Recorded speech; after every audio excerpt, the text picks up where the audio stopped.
Doctor ഇലിയാമ്മ John. ഞാൻ യേശു ക്രിസ്തുവിനെ കുറിച്ച് പറയുവാനായിട്ട് ഞാൻ വളരെ താല്പര്യപ്പെടുന്നു. എനിക്ക് വലിയ ഇഷ്ടമാണ് യേശു ക്രിസ്തുവിനെ കുറിച്ച് സംസാരിക്കാനായിട്ട്. ഞാൻ ജനിച്ചു വളർന്നത് തിരുവനന്തപുരത്ത് ആണ്. തിരുവനന്തപുരം കോട്ടൺ ഹിൽ എന്ന് പറയുന്ന സ്ഥലത്തായിരുന്നു ഞാൻ ജനിച്ചപ്പോൾ ഞാനായിരുന്നത്. എൻ്റെ ഫാദറും മദറും ജോലിയുള്ളവരായിരുന്നു. എൻ്റെ മദർ സെൻട്രൽ ഗവൺമെൻറ് ഉദ്യോഗസ്ഥയായിരുന്നു. എൻ്റെ ഫാദർ മരക്കാർ മോട്ടോഴ്സിൽ ജോലിയായിരുന്നു. ഞാൻ എൻ്റെ ചെറുപ്പകാലം തൊട്ട് പാട്ട്, പ്രാർത്ഥന ഇതൊക്കെ സന്ധ്യയ്ക്ക് കേട്ടാണ് ഉണർന്നിട്ടുള്ളത്. എൻ്റെ പേരൻസിൻ്റെ കൂടെ എൻ്റെ ഫാദറിൻ്റെ അമ്മയും കൂടെ, ഞങ്ങളുടെ ഗ്രാൻഡ് മദറുടെ ഉണ്ടായിരുന്നു. വേറെയും ഒരു കസിനും ഒക്കെ ഉണ്ടായിരുന്നു, വേലക്കാരും ഒക്കെ. എന്നാൽ രാവിലെ ഞങ്ങൾ ഉണരുന്നത് തന്നെ കുടുംബ പ്രാർത്ഥനയിലെ പാട്ട് കേട്ടായിരുന്നു ഉണർന്നുകൊണ്ടിരുന്നത്. അങ്ങനെ അതുപോലെ വൈകിട്ടും സന്ധ്യയ്ക്കും യേശു ക്രിസ്തുവിനെ കുറിച്ചുള്ള പാട്ടുകൾ പാടുകയും ഒരു സന്ധ്യയ്ക്ക് ഒരു പ്രാർത്ഥനയും ഉണ്ടായിരുന്നു. അപ്പോൾ ഞങ്ങളുടെ വല്യമ്മച്ചി ഞങ്ങളെ പാട്ടുകൾ പാടി പഠിപ്പിച്ചിട്ടുണ്ട്. വരുവീൻ ചെറു പൈതങ്ങളെ ഗുരുവാമേശു അരികൽ എന്നുള്ള പാട്ടൊക്കെ ഇപ്പോഴും എനിക്ക് ഓർമ്മയുണ്ട്. അങ്ങനെ കൊച്ചു കാലത്ത് തൊട്ടേ ബൈബിളും യേശു ക്രിസ്തുവും ഒക്കെ ഞങ്ങളുടെ ജീവിതത്തിൻ്റെ ഒരു ഭാഗം തന്നെയായിരുന്നു. അങ്ങനെ വളരെ സന്തോഷകരമായിട്ട് ചെറുപ്പകാലം നേഴ്സറി സ്കൂളും അതുമൊക്കെ കഴിഞ്ഞ് അത് കഴിഞ്ഞിട്ട് സ്കൂളിലൊക്കെ പഠിക്കുമ്പോഴും ഒക്കെ വളരെ വളരെ സന്തോഷമുള്ള കാലങ്ങളായിരുന്നു. ഞാൻ സ്കൂളിൽ പഠിക്കുന്ന കാലത്ത് ഉണ്ടായ ഒരു കൊച്ചു സംഭവം കൂടെ പറയാം. ബാർട്ടണിൽ എന്ന് പറയുന്ന സ്ഥലത്താണ് അപ്പോൾ പഠിക്കുന്നത്, 4ാം ക്ലാസ്സിൽ ആയിരുന്ന സമയത്ത്. അന്നത്തെ കാലത്ത് മുടിയൊക്കെ പൊക്കി കുതിരവാല് പോലെ കെട്ടുന്നൊരു ശീലം ഉണ്ടായിരുന്നു. അപ്പം ഞാനൊരിക്കൽ മുടിയെല്ലാം പൊക്കി കെട്ടിക്കൊണ്ട് സ്കൂളിൽ പോയപ്പോൾ കൂടെ പഠിക്കുന്ന ഒരു കൊച്ച് അത് മുടി പിടിച്ച് ആട്ടി വെച്ച് കുതിരവാലെന്ന് പറഞ്ഞു. കൂടെ ഉള്ളവരും ഒക്കെ അങ്ങനെ അങ്ങോട്ട് മുടി ഇട്ട് കളിയാക്കിയൊക്കെ ചെയ്തു. എനിക്ക് വലിയ ദേഷ്യമായിപ്പോയി. അപ്പോൾ ക്ലാസ് ടീച്ചർ വന്നപ്പോൾ ഈ തുളസിബായിയെ അടിക്കണമെന്നുള്ളതാണ് എൻ്റെ ഉദ്ദേശം. എന്നെ ഇങ്ങനെ കാണിച്ചതുകൊണ്ടും മറ്റു കൂട്ടുകാരും ഒക്കെ ചെയ്തുകൊണ്ട് ടീച്ചർ വന്നിട്ട് ടീച്ചർ പറഞ്ഞു, ടീച്ചർ ഈ കൊച്ചിനെ അടിക്കത്തില്ല, കാരണം ടീച്ചറിൻ്റെ മോളായതുകൊണ്ട് അതിനൊരു പ്രത്യേക പരിഗണനയും. അത് ചിരിച്ചുകൊണ്ടിരിക്കുക. ഞാൻ എന്നാൽ ഇതിനെ അടിക്കാനെന്തോ മാർഗം, അതുകൊണ്ട് ഞാൻ നിർബന്ധമായിട്ട് കരഞ്ഞുകൊണ്ടിരുന്നു. അപ്പോൾ ടീച്ചർ പറഞ്ഞു, കുട്ടിയുടെ മുടി തുളസിബായി പിടിച്ച് വലിച്ചല്ലോ, കുട്ടിയും തുളസിബായിയുടെ മുടിയൊന്ന് പിടിച്ച് വലിച്ചോളാം. ഞാൻ ബലമായിട്ട് പിടിച്ച് 2ആയിട്ട് പിന്നിട്ടിരുന്ന മുടി പിടിച്ച് വലിക്കുകയൊക്കെ ചെയ്തു. അപ്പോഴും തുളസിബായി ചിരിച്ചുകൊണ്ടിരുന്നു. അപ്പോൾ ടീച്ചർ എന്നോട് പറയുകയാണ്, സർപ്പസന്തതിയാണ് കണ്ടില്ലേ കാണിക്കുന്നത് എന്നൊക്കെ. എനിക്ക് വലിയ വിഷമമായിപ്പോയി. ഞാനിങ്ങനെ വളരെ ആ വിഷയം എന്നെ അലട്ടിക്കൊണ്ടിരുന്നു. ടീച്ചറിനെ കാണുമ്പോഴൊക്കെ എനിക്ക് പേടിയായിരുന്നു. ഒടുവിൽ ഞാൻ മനസ്സിലാക്കി, വേദപുസ്തകത്തിൽ പറയുന്നുണ്ട് നല്ലതേ ചെയ്യാവൂ, അല്ലാത്തതൊക്കെ ചെയ്യുന്നവർക്ക് നരകമാണുള്ളത്, അവിടെ കെടാത്ത തീയും ചാകാത്ത പുഴുക്കളും ഉണ്ട്. അതുകൊണ്ട് ഇങ്ങനത്തെ കാര്യങ്ങളൊന്നും ചെയ്യാൻ പാടില്ല. ടീച്ചർ പറഞ്ഞതൊക്കെ എനിക്ക് വിഷമമുണ്ടായെങ്കിലും അപ്പോഴും ചിരിച്ചുകൊണ്ടിരുന്ന തുളസിബായിയുടെ കാര്യമൊക്കെ ഓർക്കുമ്പോൾ എനിക്ക് വലിയ ഒരു കുറ്റബോധം അന്നേ ഉണ്ടായിരുന്നു. ചെയ്ത് തെറ്റായിപ്പോയി എന്ന്. അന്നേ ഒരു നല്ല ഒരു മനസാക്ഷി രൂപപ്പെടുവാനായിട്ട് ആ സംഭവങ്ങൾ എന്നെ സഹായിച്ചിട്ടുണ്ട്. അതൊക്കെ എൻ്റെ ജീവിതത്തെ മെച്ചപ്പെടുത്താനും എൻ്റെ മാനസികമായിട്ടുള്ള പക്വതയ്ക്കും ഒക്കെ സഹായകമായി. അതും ആ ചെറുപ്പത്തിലുള്ള എൻ്റെ വേദപുസ്തക വായനയും പഠനവും പ്രാർത്ഥനകളും ഒക്കെയാണ് എന്നെ സഹായിച്ചത്. അത് ചെറുപ്പകാലം ഒരു സന്തോഷകരമായൊരു കാലമായിരുന്നു. അത് കഴിഞ്ഞിട്ട് കോളേജിലോട്ടൊക്കെ പോയ കാര്യങ്ങൾ ഉണ്ട്, അത് ഞാൻ പറയാം. SSLC പരീക്ഷയൊക്കെ എഴുതി കഴിഞ്ഞപ്പോൾ ഞാൻ ഉദ്ദേശിച്ചത്രയും മാർക്കൊന്നും കിട്ടിയില്ല. എൻ്റെ സിസ്റ്റർ, നേരെ മൂത്ത സിസ്റ്റർ, SSLC കഴിഞ്ഞപ്പോൾ ഡിഗ്രിക്ക് പോവുകയാണ്. ഞാൻ അത് കഴിഞ്ഞിട്ട് വിമൻസ് കോളേജിൽ ചേർന്നു. വളരെ ചെറുപ്പത്തിൽ എനിക്ക് ഫിബ്രൈൽ ഫിറ്റ്സ് എന്ന് പറയും, ചെറുപ്പത്തിൽ ഒരു പനിയോടുകൂടി ഫിറ്റ്സ് എന്ന് വെച്ചാൽ ജന്നി പോലെ വന്നിട്ടുള്ളത് കൊണ്ട് എനിക്ക് ചെറിയ ഇറിറ്റബിലിറ്റിയൊക്കെ എൻ്റെ ജീവിതകാലത്തുണ്ടായിരുന്നു. അത് ബ്രെയിനൊക്കെ ചെറിയ പ്രശ്നങ്ങളുണ്ടായിരുന്നു.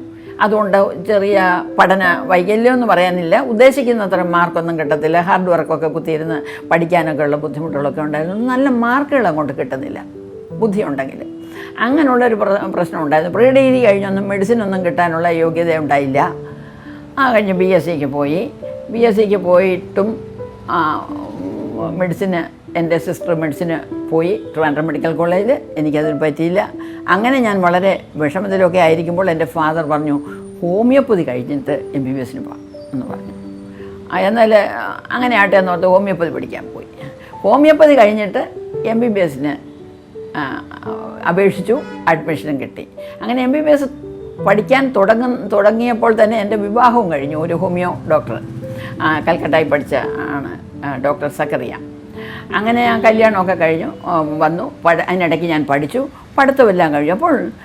അപ്പോഴെല്ലാം ഈ യേശു എൻ്റെ ഏറ്റവും വേണ്ട എൻ്റെ അരുമനാഥൻ ആയിരുന്നു. ഞങ്ങൾക്ക് വെക്കേഷൻ ബൈബിൾ സ്കൂൾ എന്നൊക്കെ പറഞ്ഞ ക്ലാസ്സുകളൊക്കെ ഉണ്ടായിരുന്നു. അന്നേരമൊക്കെ യേശുവിനെ കുറിച്ച് പഠിക്കുകയും വായിക്കുകയും കേൾക്കുകയും ഒക്കെ ചെയ്തുകൊണ്ടിരുന്നപ്പോൾ ജീവിതത്തിൻ്റെ ഏറ്റവും വലിയ ഒരു ഭാഗമായി യേശു എൻ്റെ മുൻപിൽ ഉണ്ട്. ഈ യേശുവിനോടാണ് എൻ്റെ സങ്കടങ്ങളെല്ലാം പറയുന്നത്. അങ്ങനെ മുന്നോട്ട് പോയി. ഹോമിയോപ്പതി കഴിഞ്ഞു, MBBS കഴിഞ്ഞു, വിവാഹം കഴിഞ്ഞു. അപ്പോഴെല്ലാം ജീവിതത്തിൽ നമ്മൾ വിചാരിച്ച പോലെ അല്ല പോകുന്നത്. വളരെ ചെറുപ്പത്തിൽ തന്നെ ഏറ്റവും നല്ല ഒരു വിവാഹ ജീവിതം അല്ലെങ്കിൽ ഒരു കുടുംബജീവിതം, അതുപോലെ തന്നെ ജീവിതത്തിൻ്റെ ശൈലിയൊക്കെ ചിന്തിച്ചെങ്കിലും ചുറ്റുപാടും കാണുന്നതും പിന്നെ അനുഭവിക്കുന്നതും ഒക്കെ നമ്മൾ ഉദ്ദേശിക്കുന്ന പോലെ പോകുന്നില്ല. അന്നേരം ഇതെന്താണ്? നല്ല ചെറുപ്പകാലം തൊട്ടേ എൻ്റെ ഒരു മനസ്സിലൊരു കാര്യം ഉണ്ടായിരുന്നു, കൗൺസിലിംഗ്. ഒരു ക്രിസ്ത്യൻ കൗൺസിലിംഗ് സെൻറ്റർ വെല്ലൂർ എന്ന് പറയുന്നിടത്ത് നിന്ന് 2 പേര് വന്ന് ക്ലാസ് എടുത്ത് ഞാൻ അനുഭവമുണ്ട്. അപ്പോൾ കല്യാണത്തിന് മുമ്പ് തന്നെ എനിക്കൊരാഗ്രഹം ഉണ്ടായിരുന്നു, കൗൺസിലിംഗ് പഠിക്കണം, കൗൺസിലിംഗ് മറ്റുള്ളവർക്ക് പറഞ്ഞു കൊടുക്കണം, ഒരു നല്ല കൗൺസിലിംഗ് സെൻറ്റർ തുടങ്ങണമെന്ന് വിവാഹത്തിന് മുമ്പോട്ടേ ഒരു താല്പര്യം ഉണ്ടായിരുന്നു. അപ്പോൾ ഈ കുടിയന്മാരുമൊക്കെ ഉള്ള ഒരു സ്ഥലമാണ് ഞങ്ങൾ ആദ്യം താമസിച്ചിരുന്നത്. അപ്പം കുടിയന്മാരൊക്കെ കുടിച്ചേച്ച് കോളനിയും അവിടെ ബഹളവും എല്ലാം ഉള്ളപ്പോഴൊക്കെ ഞാൻ ഓർത്തിട്ടുണ്ട്, കുടിയന്മാരെയൊക്കെ ഒന്ന് നേരെയാക്കണം. അപ്പോൾ ഇതിങ്ങനെ വർദ്ധിച്ച് വരുന്നപ്പോഴത്തേക്ക് ഇവരെയൊക്കെ എങ്ങനെ സാന്ത്വനിപ്പിക്കാനൊക്കും എന്നൊക്കെ എൻ്റെ മനസ്സിൽ കൂടെ പോയി. ഞാൻ വിവാഹ ജീവിതത്തിൽ ഏർപ്പെട്ടപ്പോഴും എന്താണെന്നറിയത്തില്ല, ഞാൻ വിചാരിച്ചൊരു കുടിയനാണെങ്കിൽ പോലും ഞാൻ നേരെയാക്കും എന്നൊക്കെ മനസ്സിൽ കണ്ടുകൊണ്ടാണ് ഞാൻ വിവാഹത്തിനൊക്കെ ഏർപ്പെട്ടെ. പക്ഷേ യാതൊരു കുടിയുമില്ല, വളരെ നല്ല മനുഷ്യനാണ്, വളരെ എല്ലാവർക്കും പ്രിയനാണ്. പക്ഷേ എന്താണെന്നറിയത്തില്ല, നമ്മൾ ഉദ്ദേശിക്കുന്ന രീതിയിലുള്ള ഒരു അടുപ്പക്കുറവ്, അതെന്താണെന്നുള്ളത് മനസ്സിലാക്കാതെ ഞാൻ ജീവിക്കുവാൻ ഇട വന്നു. അത് ഞാനിപ്പോൾ കൗൺസിലിംഗ് പഠിച്ചപ്പോഴാണ് എനിക്ക് മനസ്സിലായത്. എത്ര ഒരു മനുഷ്യൻ്റെ കൈരേഖ എന്ന് പറഞ്ഞാൽ തമ്പ് ഇംപ്രഷൻ വേറൊരാൾക്കില്ല, അതൊരിക്കലും വേറൊരാൾക്ക് കാണരുത് എന്ന് പറഞ്ഞ രീതിയിൽ ഓരോ മനുഷ്യരും വ്യത്യസ്തരാണ്. അപ്പോൾ ഈ വ്യത്യസ്തരായിട്ട് ആളുകളെ നമ്മൾ എങ്ങനെ അനുനയിപ്പിച്ചുകൊണ്ട് പോകാനൊക്കും എന്നുള്ളത് പഠിപ്പിക്കാനായിട്ട് ദൈവം എനിക്ക് നല്ല ട്രെയിനിങ് തന്നു എന്നുള്ളത് മാത്രം ഞാൻ പറയുകയാണ് ആ വിഷയത്തിൽ. യേശു ക്രിസ്തു നമ്മുടെ പാപികളെ രക്ഷിക്കുന്നു, രോഗികളെ സൗഖ്യമാക്കുന്നു, ഭൂതങ്ങളെ പുറത്താക്കുന്നു. യേശു ക്രിസ്തു മഹാവൈദ്യനായ ദൈവം. യേശു ക്രിസ്തുവിന് കഴിയാത്ത ഒരു കാര്യവും. മെഡിക്കൽ കോളേജിലൊക്കെ പഠിക്കാനൊക്കെ പോയപ്പം ഞാൻ ഈ ഹോമിയോപ്പതിയുടെ കാര്യം പിന്നെ എൻ്റെ മനസ്സിൽ എന്തുമാത്രം രോഗികളാണ്, എന്തെല്ലാം തരത്തിലുള്ളവർ. അപ്പോൾ കർത്താവായ യേശു ക്രിസ്തു ഈ ലോകത്തിലായിരുന്ന സമയത്ത് കർത്താവിൻ്റെ അരികെ വന്ന എല്ലാ രോഗികളെയും സൗഖ്യമാക്കി എന്നാണ് പറയുന്നത്. അപ്പോഴത്തേക്കും ഞാനും പലപ്പോഴും ഓർത്തിട്ടുണ്ട്, കർത്താവേ നിൻ്റെ ആ ശക്തി, ആ കൃപ എനിക്കും തരണമേ എന്ന്. കാരണം വേദപുസ്തകത്തിൽ തന്നെ പറയുന്നുണ്ട്, എന്നിൽ വിശ്വസിക്കുന്നവൻ ഞാൻ ചെയ്തതിലും അധികം ചെയ്യും എന്ന്. അങ്ങനെ ഉള്ള ഒരു ആഗ്രഹങ്ങളും എൻ്റെ മനസ്സിലുണ്ട് ഞാൻ ഈ രോഗികളെയൊക്കെ നോക്കുമ്പോൾ. അതുപോലെ തന്നെ ഹോമിയോപ്പതിയുടെ സിദ്ധാന്തവും കർത്താവായ യേശു ക്രിസ്തുവിൻ്റെ രക്ഷണ്യ എന്ന് പറഞ്ഞാൽ കർത്താവായ യേശു ക്രിസ്തുവിൽ വിശ്വസിക്കുന്നവർക്കുണ്ടാകുന്ന പാപത്തിനും ശാപത്തിനും രോഗത്തിനും പൂർണ്ണമായ ഒരു വിടുതൽ യേശുക്രിസ്തുവിൽ കൂടെ ഉണ്ട് എന്ന് ബൈബിൾ പറയുമ്പോൾ അതും ഈ ഹോമിയോപ്പതി മരുന്നുകളുടെ രീതികളും ചികിത്സാ സമ്പ്രദായവുമായിട്ട് ചേരുമെന്നുള്ളതുകൊണ്ട് ഹോമിയോപ്പതിയെ ചികിത്സിക്കുമെന്ന് തീരുമാനമെടുത്തായിരുന്നു ഞാൻ MBBS പഠിച്ചെങ്കിൽ പാസ്സായത്തിൽ തന്നെ. അങ്ങനെ ഹോമിയോപ്പതിയൊക്കെ ചികിത്സിച്ചുകൊണ്ടിരുന്ന സമയത്ത് എൻ്റെ ഭർത്താവിന് വൻകുടലിൽ ക്യാൻസർ വന്നു. അപ്പോൾ സാധാരണഗതിയിൽ ക്യാൻസർ എന്ന് പറഞ്ഞു കഴിഞ്ഞാൽ അതോടെ ജീവിതം ആ ഭവനത്തിൻ്റെ തന്നെ തീരും, ആ ചിന്ത കൊണ്ട്. അത് മനുഷ്യനെ കൊണ്ടുപോവുകയും ചെയ്യും, സാമ്പത്തികം എല്ലാം തകർക്കും. അപ്പോഴത്തേക്ക് ഞാൻ ഏതായാലും RCCയിൽ ആണല്ലോ സാധാരണഗതിയിൽ ചികിത്സിക്കുന്നത്. അങ്ങനെ ചികിത്സിക്കാൻ പോയി, ഓപ്പറേഷൻ കഴിഞ്ഞു, കീമോ ഒക്കെ ചെയ്തുകൊണ്ടിരുന്നു. അപ്പോഴും ഞാൻ മറ്റു പല രീതികൾ വഴി ക്യാൻസറിനെ പറ്റി ചികിത്സാ സമ്പ്രദായങ്ങളെല്ലാം നോക്കിക്കൊണ്ടേയിരുന്നു. ഈ ചികിത്സയൊക്കെ കഴിഞ്ഞപ്പോൾ അത് CE എന്ന് പറയും, ബ്ലഡിലെ ഒരു കൗണ്ട് അത് വളരെ കൂടുതലായിരിക്കും ക്യാൻസർ വരുന്നവർക്ക്. ഈ കോളൻ ക്യാൻസറിന് CE എന്ന് പറയും. അത് പിന്നെ കുറഞ്ഞു, ഏകദേശം നോർമലായി. അപ്പോൾ ശരിയാകും എന്നുള്ള ചിന്തയിലിരിക്കുകയാണ്. എന്നാൽ തന്നെ ഡോക്ടർ പറഞ്ഞു കോളൻ ക്യാൻസറിനൊന്നും 1.5 വർഷത്തിൽ കൂടുതൽ ആയുസില്ല എന്ന് പറഞ്ഞു. എന്നാലും നമ്മൾ പ്രാർത്ഥനയോടും ഒക്കെ ആയിരിക്കുന്നത് കൊണ്ട് ഇത് മാറിക്കോളും എന്ന് വിചാരിച്ചിരുന്നപ്പോൾ പിന്നെ നോക്കിയപ്പോൾ കൂടിയപ്പോൾ ഞാൻ RCCയിലും ഒക്കെ കയറി ഇറങ്ങി MBBSന് പഠിക്കുന്ന സമയത്ത് ഞാൻ അവിടെയൊക്കെ കയറി ഇറങ്ങി നടന്നിട്ടുള്ളത് കൊണ്ട് എനിക്കറിയാം ഈ മിക്കവാറും ക്യാൻസർ രണ്ടാമത് കൂടിക്കഴിഞ്ഞാൽ പൂർണ്ണമായിട്ടും മാറുന്നത് വലിയ പ്രശ്നമാണ് എന്നറിയാം. എനിക്കറിയാവുന്ന ഹോമിയോപ്പതിയും മറ്റ് പ്രകൃതി ചികിത്സയിലെ ഭക്ഷണ ക്രമീകരണവും ഇതുമെല്ലാം കൂടെ ട്രൈ ചെയ്യാം എന്ന് പറഞ്ഞ് അദ്ദേഹത്തിനോട് ഞാൻ പറഞ്ഞു. ഞാനും മോളും കൂടെ ഒരു തീരുമാനമെടുത്തു, ഇനി RCCയിലെ ചികിത്സ നിർത്തിവെച്ചിട്ട് ഹോമിയോപ്പതിയും മറ്റു കാര്യങ്ങളും പ്രാർത്ഥനയും ഒക്കെ ആയിട്ട് മുന്നോട്ട് പോകാമെന്ന്. 1 വർഷം കൊണ്ട് കംപ്ലീറ്റ് അസുഖം മാറി. പിന്നെ അത് ഉണ്ടായിട്ടേ ഇല്ല. ഇതിനോട് ഇടയ്ക്കൊന്നും കൂടി എന്നാൽ തന്നെ ഉണ്ടായിട്ടില്ല. എല്ലാത്തിനും കഴിയുന്ന കർത്താവിൽ പൂർണ്ണമായിട്ട് വിശ്വസിച്ചുകൊണ്ടാണ് ഓരോന്നൊക്കെ ചെയ്തത്. അതുകൊണ്ട് ഇതിൽ കുറഞ്ഞപ്പോൾ തീർത്തും അത് മാറി എന്ന് ചിന്തിച്ചിരുന്നു. കൂടിയപ്പോഴത്തേക്ക് എന്ത് ചെയ്യും? ഞാനൊരു പായം എടുത്തിട്ട് ഞാൻ ഒറ്റയ്ക്ക് എനിക്ക് തീരുമാനമെടുത്ത് ഞാനും മോളും തന്നെ ആണ്. ഞാൻ പ്രാർത്ഥിച്ച് എൻ്റെ ദൈവമേ ഇതിനെന്തോ ഉത്തരം പറയാനൊക്കെ നീ തന്നെ എൻ്റെ ഉത്തരം പറ എന്ന് ഞാൻ യേശുവേ എന്ന് പറഞ്ഞുകൊണ്ട് ഞാൻ അങ്ങ് വിളിച്ച് പ്രാർത്ഥിക്കുക. അങ്ങനെ പ്രാർത്ഥിച്ചുകൊണ്ട് ഇരുന്ന് നീ ഉത്തരം തന്നിട്ടേ ഞാൻ എണീക്കുന്നുള്ളൂ, ഇതിനെന്താ ചെയ്യാനൊക്കെ, നീ എന്താണെന്ന് വെച്ചാൽ പറയാമെന്ന് പറഞ്ഞു. അങ്ങനെ ഇരുന്നൊരു മയക്കം പോലെ ഇങ്ങനെ 2 or 3 തട്ടുന്ന പോലെ എൻ്റെ ഒരു തോന്നൽ. ഞാനിങ്ങനെ ഞെട്ടിയപ്പോഴത്തേക്കും എൻ്റെ വായിന്ന് തന്നെ പറയാം, നീ ചെയ്യാനുള്ള നീ ചെയ്, ഞാൻ ചെയ്യാനുള്ള ഞാൻ ചെയ്യാം. യേശുവിൻ്റെ ശബ്ദമാണെന്ന് ഞാനങ്ങ് വിശ്വസിച്ചു. വീണ്ടും ഞാൻ തന്നെ പറഞ്ഞു, നീ ചെയ്യാനുള്ള നീ ചെയ്, ഞാൻ ചെയ്യാനുള്ള ഞാൻ ചെയ്യാം. അപ്പോഴിത് ഞാൻ എന്ത് ചെയ്യും ഈ അവസ്ഥയിൽ? എനിക്കൊന്നും പറയാനൊക്കത്തില്ല. ഇത് കൂടും, രണ്ടാമതും കൂടി. ഇനി എന്ത് ചെയ്യുമെന്നുള്ള ചിന്തിച്ച സമയത്ത് ദൈവം ഇങ്ങനെ പറഞ്ഞപ്പോൾ ഞാൻ വിചാരിച്ചു, ഞാൻ ചെയ്യാനുള്ള ഞാൻ ഒന്നും കൂടെ വൃത്തിയായിട്ട് അങ്ങ് ചെയ്യാം. ഇപ്പം ചെയ്തുകൊണ്ടിരിക്കുന്ന ചികിത്സാ സമ്പ്രദായം അങ്ങ് ചെയ്യാം. ദൈവത്തിൻ്റെ ഹിതം പോലെ ദൈവം അങ്ങ് എടുത്തോട്ടെ, എന്നാലും ഞാൻ ചെയ്യാനുള്ള ഞാൻ ചെയ്തേക്കാം എന്ന് തന്നെ ചിന്തിച്ചുകൊണ്ടാണ് ചെയ്തത്. പക്ഷേ രണ്ടാമത് ചെയ്തപ്പോൾ പെട്ടെന്ന് നോർമലായിട്ട് പിന്നെ അത് വന്നിട്ടേ ഇല്ല.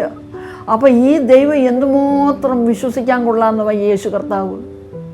ഞാൻ നിന്നെ സൗഖ്യമാക്കുന്ന യഹോവയാകുന്നു എന്ന് ബൈബിളിൽ പറയുന്നു. അപ്പോൾ സൗഖ്യമാക്കും എന്നുള്ളത് നമ്മൾ പൂർണ്ണമായിട്ടും ഏറ്റെടുത്ത് കഴിഞ്ഞാൽ സൗഖ്യമാകും. അടുത്ത കാലത്ത് ഒരു ചാനലിൽ അത്ഭുത രോഗസൗഖ്യത്തെക്കുറിച്ച് ഒക്കെ പറയുന്നത് കേട്ടു. അപ്പോൾ അവിടെയൊക്കെ പറയുന്നെങ്കിൽ തന്നെ അത് മുഴുവനുമായിട്ട് പറയുന്നില്ലെങ്കിൽ തന്നെ പലരും വന്ന അവരുടെ ജീവിതത്തിലെ അനുഭവം ഇതുപോലെ ഈ യേശു കർത്താവിനെ വിശ്വസിച്ചാൽ ദൈവത്തിൻ്റെ മഹത്വം കാണാനൊക്കും. രോഗം സൗഖ്യമാകുക എന്നുള്ളത് നമ്മുടെ അവകാശമാണ്, മക്കളുടെ അവകാശമാണ് രോഗം. അവനെ കൈക്കൊണ്ട് അവൻ്റെ നാമത്തിൽ വിശ്വസിക്കുന്ന ഏവനും ദൈവമക്കളാകുവാൻ അവൻ അധികാരം കൊടുത്തു എന്ന് ബൈബിളിൽ പറയുമ്പോൾ ദൈവമക്കളാണെന്ന് ഉറപ്പുള്ളവർ വാങ്ങിച്ചേ മതിയാവും സൗഖ്യം. ഏത് രോഗവും മാറാരോഗവും മാറ്റുവാൻ ദൈവം മതിയായി. ഒരു കാര്യം കൂടെ പറയും, എൻ്റെ ജീവിതത്തിലെ അനുഭവം. 2021 കിടക്കുന്ന ആ ദിവസം, അന്നത്തെ ദിവസം, അതിൻ്റെ തലേ ദിവസം ഇവിടെ ക്ലിനിക്കിൽ ഞാൻ മാത്രമേ ഉണ്ടായിരുന്നുള്ളൂ. ഡോക്ടറുടെ അടുത്തോട്ട് പോയതാണ്. 2001 അന്ന് ഒരു ബ്ലഡ് ചെക്ക് ചെയ്യുന്നൊരു സാധനവുമായിട്ട് ഒരു പാർട്ടി വന്നു. ആ ചെക്ക് ചെയ്യുന്ന സാധനത്തിന് പിന്നെ പൈസ ഒന്നും കൊടുക്കണ്ട, പക്ഷേ അതിൽ ഇടുന്ന സ്റ്റിക്കിന് മാത്രം കൊടുത്താൽ മതി. അപ്പോൾ അത് ആശുപത്രിയിലാകുമ്പോൾ ചിലവാകും, അതുകൊണ്ട് അത് ഫ്രീയാണ്. മറ്റേ 22,000 രൂപ വിലയുള്ളത്, അത് ഫ്രീ ആയിട്ട് തരിക. ഞാൻ പറഞ്ഞു വേണ്ട, ഇവിടെ തൊട്ടടുത്തൊക്കെ ലാബുകളുണ്ട്, അവിടോട്ട് വിടാൻ നമുക്കതിന് സമയമില്ല. നിർബന്ധമായിട്ട് വേണ്ടെന്ന് പറഞ്ഞെങ്കിൽ തന്നെയും എല്ലാവരുടെയും നോക്കി ഉടത്തി എൻ്റെ നോക്കിയപ്പോൾ എനിക്ക് 165 ഷുഗർ.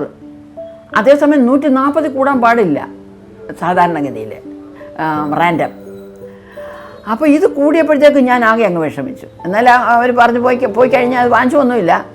ഞാനെന്തോ ചെയ്തെന്ന് വെച്ചാൽ ഞാൻ കുറച്ച് ലഡു, ഒരു 10 ലഡു വാങ്ങിപ്പിച്ച് സന്ധ്യയ്ക്ക് ഇടയ്ക്ക് മുറയ്ക്കുമായിട്ട് 3-4 എണ്ണം അങ്ങ് തിന്നു കഴിഞ്ഞിട്ട് ഒന്നും കൂടെ ഇവിടെ ഒരു പ്രായം ചെന്ന വേറെ ആരുമല്ല, എൻ്റെ മരുമോൻ്റെ ഗ്രാൻഡ് ഫാദർ എൻ്റെ വീട്ടിൽ ഈ ഷുഗർ നോക്കുന്ന ഇടപാടുണ്ട്. അങ്ങനെ നോക്കിയപ്പം 195. അപ്പോൾ ഷുഗറുണ്ട്. അന്ന് ഞാൻ വീട്ടിൽ വന്നിട്ട് അപ്പോൾ ഈ ദൈവവുമായിട്ടുള്ളൊരു ബന്ധം ചെറുപ്പത്തിലേ എനിക്കങ്ങ് ഉണ്ടായിട്ടുണ്ടായിരുന്നു. ഞാൻ നേരത്തെ സൂചിപ്പിച്ച പോലെ അങ്ങ് വലിയൊരു ദൈവത്തോട് ഒരു ആഴമായ ഒരു ബന്ധമുണ്ടായിരുന്നു. അത് കാരണം ഞാൻ ഇരുന്ന് പിന്നെ ദൈവത്തോട് പ്രാർത്ഥിച്ചു, എൻ്റെ സോക്കേടും മാറ്റി തന്നേ പറ്റുള്ളൂ. കാരണം മെഡിക്കൽ കോളേജിലൊക്കെ ഷുഗർ കൂടിക്കഴിഞ്ഞാൽ പിന്നെ അത് കിഡ്നിക്ക് ബാധിക്കും, പിന്നെ അവിടെ കടത്തും, പിന്നെ ആളുകൾ അവശതയിലാകും, ഡയാലിസിസ്, പിന്നെ ഇങ്ങനെയൊക്കെയുള്ള കോംപ്ലിക്കേഷൻസും, പിന്നെ കണ്ണ് കണ്ടുകൂടാഴിക വരും. പിന്നെ എന്ന് പറഞ്ഞാൽ സാധാരണ കണ്ണിന് റെറ്റിനയ്ക്ക് കുഴപ്പം വന്നു കഴിഞ്ഞാൽ കണ്ണാടി വെച്ചാലും കാണത്തില്ല. അങ്ങനെയൊക്കെയുള്ള പ്രശ്നങ്ങളൊക്കെ ഉണ്ട്. ഇതൊക്കെ വരുന്നത് ഓർത്ത് എൻ്റെ അസുഖം മാറ്റി തന്നേ പറ്റുള്ളൂ കർത്താവേ എന്ന് പറഞ്ഞ് ഇന്ന് ഞാൻ ഉറങ്ങുന്നില്ല, നീ അത് മാറ്റി തരണം എന്നുള്ളതാണ് എൻ്റെ വാശി. അങ്ങനെ ഇരുന്ന് എപ്പോഴോ ഞാനങ്ങ് ഉറങ്ങിപ്പോയി. നേരം വെളുത്തപ്പോഴത്തേക്കും ഞാൻ പോയി ടെസ്റ്റ് ചെയ്തു. Fasting blood sugar 116. ഞങ്ങൾ അന്ന് പഠിച്ചുകൊണ്ടിരിക്കുന്നത്, ഞാൻ മെഡിക്കൽ കോളേജിൽ പഠിപ്പിച്ചിട്ടുള്ള 80 to 120 നോർമൽ. അപ്പോൾ എനിക്ക് ഷുഗറില്ല, 116 ഉള്ളൂ. അത് കഴിഞ്ഞിട്ട് ഞാൻ ഭക്ഷണം കഴിച്ചതിന് ശേഷവും പോയി നോക്കി, 136. 140 കൂടുതലാണെങ്കിലേ ഉള്ളൂ ഷുഗർ നോർമൽ. എന്നാലും ഞാൻ ഏതാണ്ട് കുറച്ച് ഹോമിയോപ്പതി മരുന്നിൻ്റെ തുള്ളി മരുന്നൊക്കെ കുറച്ച് നാൾ കഴിക്കുകയും അധികം പഞ്ചസാര കഴിക്കാതൊക്കെ കഴിച്ചു കൂട്ടി. ഇതിനോടിടയ്ക്ക് പിന്നെ അതങ്ങ് മാറി. പിന്നെ ഞാൻ ഭക്ഷണം നല്ലപോലെ ഷുഗറൊക്കെ കഴിക്കുന്ന ഒരു അവസ്ഥയിലോട്ട് വന്നു. അങ്ങനെ ഇരുന്നപ്പോൾ എനിക്കൊരു ക്ഷീണം വന്നപ്പം ഇവിടെ ബെൻഡെക് സൊല്യൂഷൻ ഒഴിച്ച് യൂറിനിലെ ഷുഗർ ഉണ്ടോ എന്ന് ടെസ്റ്റ് ചെയ്യുന്നൊരു സമ്പ്രദായം ക്ലിനിക്കിലുണ്ട്, ഹോമിയോ ക്ലിനിക്കിൽ. അങ്ങനെ ഒന്ന് ടെസ്റ്റ് ചെയ്തേക്കാം എന്ന് വിചാരിച്ച ഉടനെ എൻ്റെ ലാബിലുള്ള കൊച്ചു പറഞ്ഞു, ഇഷ്ടം പോലെ കാണും, നല്ലപോലെ കലക്കിയല്ലേ പഞ്ചസാര ഇട്ട് കുടിക്കുന്നതെന്ന് പറഞ്ഞു. ട്രേസ് പോലും ഇല്ല. ട്രേസെങ്കിലും ഉണ്ടായിരുന്നെങ്കിൽ ഷുഗർ ഉണ്ടെന്ന് ചിന്തിച്ചാൽ, ട്രേസ് പോലും ഇല്ല. ദൈവത്തിൻ്റെ വിശ്വസ്തത. ദൈവം കള്ളം പറയത്തില്ല. ദൈവം പറയുന്നത് വിശ്വസിച്ചാൽ അത് സത്യമായിട്ട് ജീവിതത്തിൽ അനുഭവപ്പെട്ടതുകൊണ്ടാണ് ഈ ദൈവത്തെ ഉദ്ഘോഷിക്കണമെന്നുള്ള വലിയ ആഗ്രഹം എനിക്കായിരുന്നു.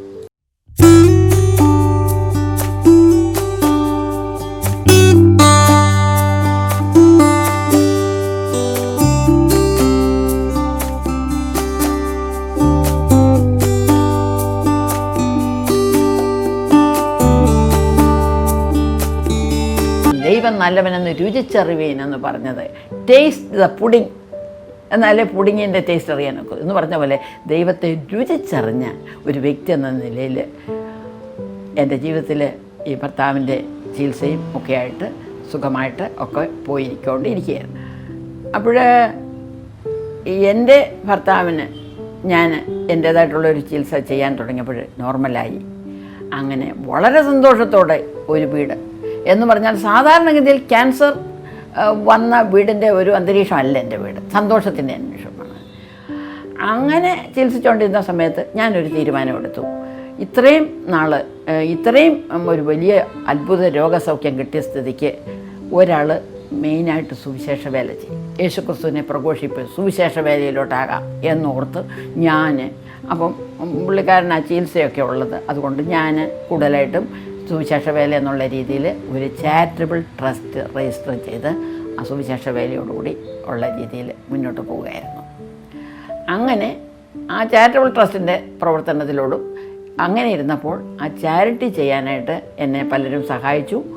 കൊല്ലം ജില്ലയിലെ HIV പോസിറ്റീവായിട്ടുള്ള 10-22 പിള്ളേരുണ്ടായിരുന്നു അന്ന്. അവർക്കെല്ലാം ഒരു ന്യൂട്രീഷ്യസ് കിറ്റ് കൊടുക്കുന്നതിന് വേറെ ചിലരുടെ സാമ്പത്തിക സഹായവും ഉണ്ടായിരുന്നു. കൂടാതെ ഞാൻ റെസീറ്റ് എഴുതി അങ്ങനെയും പലരും സഹായിക്കുകയൊക്കെ ചെയ്തു. അത് മുന്നോട്ട് പോയി. അത് കോവിഡിൻ്റെ കാലം വരെയും അത് വളരെ ചെറുപ്പം തൊട്ടേ ഞാൻ ഈ ലോകത്തെ വീക്ഷിക്കുന്ന ഒരു പ്രകൃതം എനിക്കുണ്ടായിരുന്നു. ആളുകളുടെ ദുഃഖവും ദുരിതവും വിഷമങ്ങളും ഒക്കെ. അതുപോലെ തന്നെ പല സ്കൂളിൽ പഠിച്ചിട്ടുള്ള ശ്രീബുദ്ധൻ്റെ കാര്യം, മഹാത്മാഗാന്ധിയുടെ കാര്യം, ഇങ്ങനെയൊക്കെയുള്ള നല്ല വ്യക്തിത്വങ്ങളെ പഠിക്കുന്ന മനസ്സിലാക്കിക്കൊണ്ടിരുന്നപ്പോൾ വളരെ ചെറുപ്പത്തിൽ ഞാൻ ചിന്തിച്ചിട്ടുണ്ട്, വലുതാകുമ്പോൾ ഒരു മഹാത്മാഗാന്ധി ആവണം.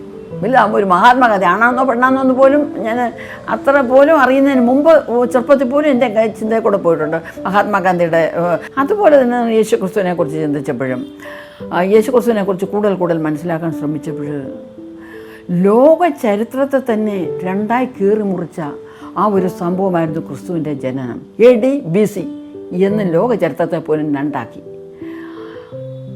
കർത്താവായ യേശു ക്രിസ്തു ഈ ഭൂമിയിൽ ജാതനായതിനെക്കുറിച്ചുള്ള കാര്യങ്ങളുമൊക്കെ പഠിച്ചു വന്നപ്പോഴത്തേക്കും സാക്ഷാൽ യേശു ക്രിസ്തു ജനിക്കുന്നതിന് 700 വർഷത്തോളം മുമ്പ് തന്നെ പഴയ നിയമത്തിൽ യേശു ക്രിസ്തുവിൻ്റെ ജനനത്തെക്കുറിച്ചൊക്കെ പറയുന്നുണ്ട്. ക്രിസ്തുവിൻ്റെ സ്നേഹം എന്താണെന്ന് മനസ്സിലാക്കുവാൻ ജീവിതത്തിൽ പലപ്പോഴും അനുഭവങ്ങൾ കൂടെ സാധിച്ചിട്ടുണ്ട്. ക്രിസ്തു നമ്മളെ പഠിപ്പിച്ചിരിക്കുന്നത് നിൻ്റെ ശത്രുവിനെ സ്നേഹിക്കുക, നിങ്ങളെ ഉപദ്രവിക്കുന്നവർക്ക് വേണ്ടി പ്രാർത്ഥിക്കുക. സാധാരണഗതി ചിന്തിച്ചാൽ അത് പ്രയാസമുള്ള കാര്യമാണ്. ക്രിസ്തുവിൻ്റെ പഠിപ്പീരുകളെല്ലാം അങ്ങനെയാണ്. സാധാരണ നമുക്ക് ചിന്തിക്കാൻ പറ്റാത്തതൊക്കെയാണ് പറയുന്നത്. പക്ഷേ ശത്രുക്കളെ സ്നേഹിക്കുക, ക്രിസ്തുവേശുവിലുള്ള ഭാവം തന്നെ നിങ്ങളിൽ ഉണ്ടായിരിക്കട്ടെ എന്ന് ബൈബിളിൽ പറയുന്നുണ്ട്. യഥാർത്ഥത്തിൽ ക്രിസ്തുവിനോട് അനുരൂപപ്പെടുന്ന ഒരു അവസ്ഥയിലോട്ട് നമ്മൾ വരികയാണെങ്കിൽ ജീവിതത്തിൽ വളരെ സന്തോഷമാണ് അനുഭവത്തിൽ. കാരണം ശത്രുക്കളെയും സ്നേഹിക്കാൻ ആയിട്ട് ശ്രമിക്കുമ്പോൾ നമ്മുടെ മനസ്സിലെ പിരിമുറുക്കങ്ങളൊക്കെ ഒത്തിരി അങ്ങ് റിലീസാകും. യേശുവെ പോലെയാകുവാൻ, യേശുവൻ വാക്ക് കാക്കുവാൻ, യേശുവെ നോക്കി ജീവിപ്പാൻ ഇവയെ കാക്ഷിക്കുന്നു ഞാൻ. ജീവിതത്തിലെ അനുഭവത്തിൽ കൂടെ ആ പാട്ടുകൾ വരുന്നത് ഓരോ ഭക്തന്മാർ പാടിയതാണ്. ഇതെല്ലാം സ്വാംശീകരിച്ച് പ്രാർത്ഥിക്കുകയും പാടുകയൊക്കെ ചെയ്യുമ്പോൾ ജീവിതത്തിൽ മാറാത്ത സഹിയായിട്ട്, എപ്പോഴും കൂടെയുള്ളവനായിട്ട്, നമ്മളെ നേർവഴിക്ക് നടത്തുന്നവനായിട്ട് സാക്ഷാൽ ദൈവം തന്നെ ഈ ലോകത്തിൽ വന്ന ആ ദൈവത്തിൻ്റെ ആ പ്രതിരൂപം ദൈവം നമുക്ക് തന്നിരിക്കുകയാണ് പരിശുദ്ധാത്മാവിലൂടെ. ഞാൻ പോകുന്നു, ഞാൻ പോയി കഴിഞ്ഞതിന് ശേഷം ഞാൻ പരിശുദ്ധാത്മാവ് എന്ന കാര്യസ്ഥനെ നിങ്ങളുടെ മേൽ അയക്കും. അവൻ നിങ്ങളെ സത്യത്തിലും വഴി നടത്തും, എല്ലാ കാര്യങ്ങളും പഠിപ്പിച്ചു തരുമെന്ന് പറഞ്ഞ് കർത്താവായ യേശു ക്രിസ്തു പോയപ്പോൾ പരിശുദ്ധാത്മാവിനെ ഈ ലോകത്തിലേക്ക് തന്നിട്ടാണ് പോയത്. ക്രിസ്തു ബേത്ലഹേമിൽ ജനിക്കുന്നതിന് ഒരു 700 വർഷങ്ങൾക്ക് മുമ്പ്, ഏകദേശം 700 വർഷങ്ങൾക്ക് മുമ്പ് യെശയ്യാ പ്രവാചകനും ഒക്കെ ക്രിസ്തുവിൻ്റെ വരവിനെക്കുറിച്ച് പ്രവചിച്ചിരുന്നു. അതനുസരിച്ച് യേശു ബേത്ലഹേമിൽ ജനിച്ചു. യേശു ക്രിസ്തുവിൻ്റെ ആദ്യത്തെ അത്ഭുതമാണ് കാനാവിലെ കല്യാണത്തിന് വെള്ളം വീഞ്ഞാക്കിയത്. ശിശുക്കളെ പോലെ ആയി തീർന്നില്ല എങ്കിൽ ദൈവരാജ്യത്തിൽ കടക്കാൻ കഴിയില്ല എന്ന് ദൈവം പറഞ്ഞു. ദൈവം പറഞ്ഞ ദൈവരാജ്യം എന്ന് പറയുന്നത് എൻ്റെ രാജ്യം ഐഹികമല്ല, ഇഹലോകത്തിലുള്ളതല്ല, അതൊരു ആത്മീയ രാജ്യമാണ്. അപ്പോൾ ആത്മീയ രാജ്യത്തിലെ ആത്മീയ ശിശുവായിട്ട് ഞാൻ ആയിരിക്കുമ്പോൾ ദൈവത്തോടൊപ്പം നടക്കുന്ന ഒരു അനുഭവമാണ് എനിക്കുള്ളത്. അപ്പോൾ ഈ ദൈവം നമ്മുടെ പാപവും ശാപവും രോഗവും എല്ലാം മാറ്റിത്തരുമെന്നാണ് ദൈവം വചനത്തിൽ പറയുന്നത്. ഞാനതങ്ങ് പൂർണ്ണമായിട്ടും വിശ്വസിച്ചു. അതുപോലെ ദൈവം കർത്താവ് ഇവിടെ ഈ ലോകത്തിൽ ആയിരുന്ന സമയത്ത് 33.5 വയസ്സ് വരെ ഉണ്ടായിരുന്നു. 3.5 വർഷത്തോളം അവിടെ യഹൂദിയായാലും ബേത്ലഹേമിലും അവിടെയൊക്കെ നടന്ന് രോഗികളെ സൗഖ്യമാക്കിക്കൊണ്ടും ഭൂതങ്ങളെ പുറത്താക്കിക്കൊണ്ടും അതുപോലെ അത്ഭുതങ്ങൾ കാണിച്ചുകൊണ്ടും ഒക്കെ നടന്നു. അതെല്ലാം ഞാൻ നടന്ന സംഭവമായിട്ട് തന്നെ വിശ്വസിക്കുന്നു. അപ്പോഴാണ് ദൈവം പറഞ്ഞത്, ഒടുവിൽ ശിഷ്യന്മാരോട് പറഞ്ഞു, ശിഷ്യനെന്ന് പറഞ്ഞാൽ ഗുരുവിനെ പോലെ ആകുന്നവർ, അങ്ങനെയുള്ളവർക്കേ ആ ശിഷ്യത്വത്തിൻ്റെ ആ ഗുണം മുഴുവൻ കിട്ടുള്ളൂ, പൂർണ്ണമായിട്ട് യേശുവിനെ പോലെ ആകുക. അപ്പോൾ അവരോട് പറഞ്ഞു, ഞാൻ പോകുന്നത് നിങ്ങൾക്ക് നല്ലത്. ഞാൻ പോയി കഴിഞ്ഞാൽ നിങ്ങളോടുകൂടി എപ്പോഴും ഇരിക്കാനായിട്ട് പരിശുദ്ധാത്മാവ് എന്ന കാര്യസ്ഥനെ അയക്കും. അവൻ നിങ്ങൾക്ക് വന്ന് സത്യവും നീതിയും, സത്യത്തെക്കുറിച്ചും നീതിയെക്കുറിച്ചും ന്യായവിധിയെക്കുറിച്ചും ബോധ്യം വരുത്തും എന്ന് പറഞ്ഞിട്ടാണ് പോയത്. അപ്പോൾ ഈ പരിശുദ്ധാത്മാവ് വന്നപ്പോൾ നമുക്ക് മനസ്സിലായി, കർത്താവ് തന്നെ പറഞ്ഞു, ഞാൻ പോയാൽ ഞാൻ ചെയ്തതിലും അധികം നിങ്ങൾ ചെയ്യുമെന്ന്. കർത്താവ് പോയി കഴിഞ്ഞപ്പോൾ ഈ ശിഷ്യന്മാരെല്ലാം അവർക്കെല്ലാം ശക്തി ലഭിച്ചിട്ട്, പരിശുദ്ധാത്മാവ് ലഭിച്ചിട്ട് അവർ ഭൂമിയുടെ ഒറ്റത്തോളം പോയി. നിങ്ങളെൻ്റെ സാക്ഷികളാകുമെന്ന് പറഞ്ഞ പോലെ അവരെല്ലായിടത്തും ചെന്ന് യേശുക്രിസ്തുവിനെ പ്രഘോഷിക്കുകയും രോഗസൗഖ്യങ്ങൾ അവരിൽ കൂടിയും പലരിൽ കൂടിയും ലോകമറിയാനിട വന്നു. പൂർണ്ണമായിട്ടും ഞാൻ വിശ്വസിക്കുന്നവർക്ക് ഈ അത്ഭുതങ്ങൾ ഏറ്റെടുത്ത് പ്രാപിക്കാം. ഈ ദൈവത്തെ അറിഞ്ഞതുപോലെ ഒരു ദൈവം വേറെയില്ല. ഈ ദൈവത്തെ അറിഞ്ഞ് ഈ ദൈവത്തോട് ക്രിസ്തുവിനോടൊപ്പമുള്ള വാസം എത്ര മനോഹരമെന്ന് ഞാൻ അറിഞ്ഞു, ജീവിതത്തിൽ അനുഭവിച്ചറിഞ്ഞിരിക്കുക. എന്നാൽ പ്രതിസന്ധികളും പ്രയാസങ്ങളും വിഷമങ്ങളും എല്ലാം ഉണ്ട്.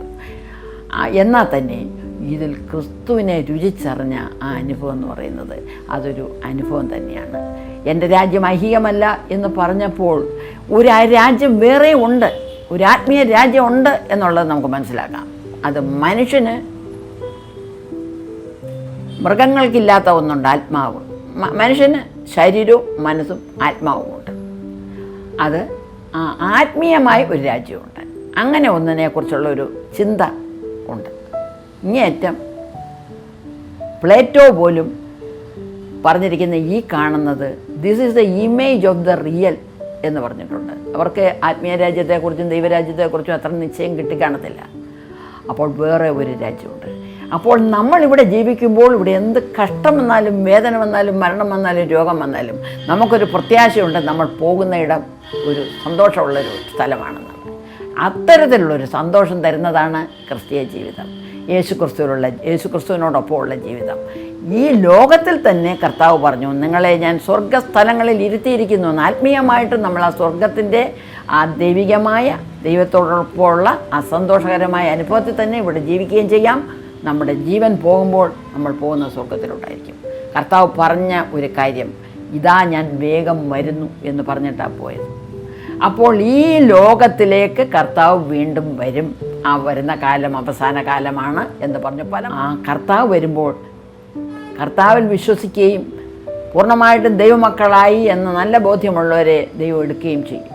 അത് ഒരു പള്ളിയിലുള്ളവരോ അവരോ ഇവരോ അല്ല.